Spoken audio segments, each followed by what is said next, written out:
Fl-10 ta' filgħodu l-Prim Ministru Lorenz Gonzi wasal il-Palazz il-Belt Valletta fejn flaqa mal-President tar-Repubblika Dr. George Abela talbu uffiċjalment biex ixolli l-Parlament u għaldaqstant ikun jista' joħroġ ir-ritt għall-elezzjoni ġenerali tad-9 ta' Marzu.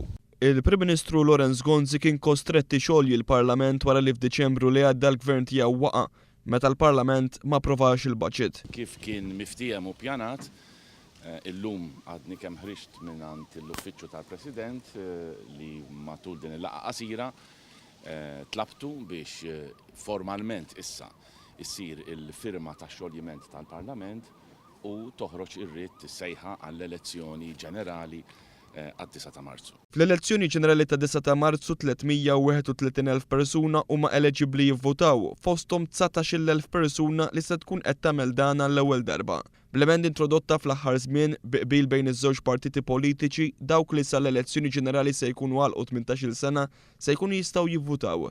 Il-Kummissjoni Elettorali se tkun qed tipproċedi bl-istampar tad-dokumenti tal-vot biex aktar tard dan ix-xahar jibda tqassim tagħhom.